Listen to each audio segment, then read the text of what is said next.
We are here at Eternal MMA 98. I'm here with Justin Lockjaw Van Heerden, who's back at Eternal and got the victory tonight. How do you feel? Yeah, I feel good. Obviously, I would have preferred if I got like the choke when I got under his neck and finished it that way. But like I said in there, credit to Taser and like the team he has, the coaching he has. He was real calm. He did the right things, make those little adjustments, and managed to sort of survive. But felt good. I mean, early on in the first round when we got into that first sort of grappling exchange, and I took his back, he like hooked my leg and did some weird voodoo. I don't know what it was, but I felt my right knee kind of go a bit iffy and it sort of gave way. No pain or anything. And I was like, well, that's a bit weird. Sort of like jarred it up a bit. And I was like, okay, let's just play it safe. Let's just get the control. Let's wear on him. He's a powerful dude. He's fit.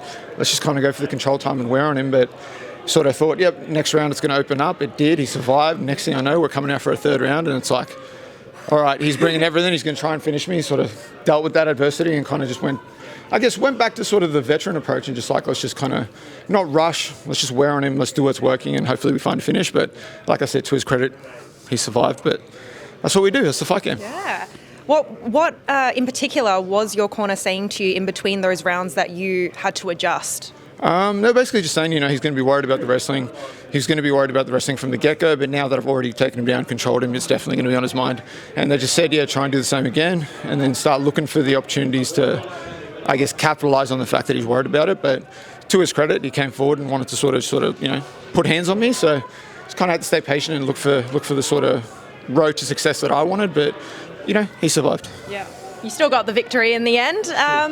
And you were saying with the prep going into this fight, you knew that Taser liked to come forward and wasn't going to go down without a fight. And so your camp involved a lot of spiders and meat grinders. How did that prep help you tonight? Not many people can survive in our training room. Like we've had obviously people come up and do parts of their camps with us, and more often than not, people kind of fall off and realize that. I noticed that you said your training camps and sessions are often harder than the actual fight. Way harder. I would much rather be in there tonight fighting in the Eternal Cage than I would be in that room with the killers that I have on the mats with me. Yeah. And, even like with Taser came down to freestyle and trained with us before, so he's experienced that. He knows the sessions that we do.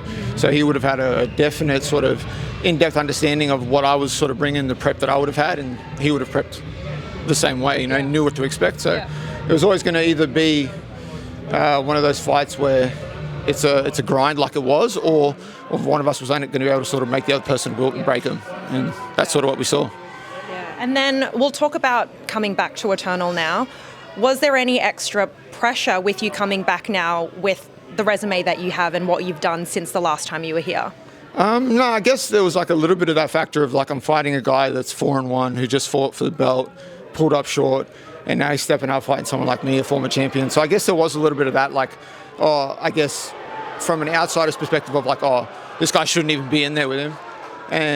But I didn't see it like that. Taser's a dangerous guy, so I sort of came in with that pressure and was like, I want to remind everyone why I was the champion.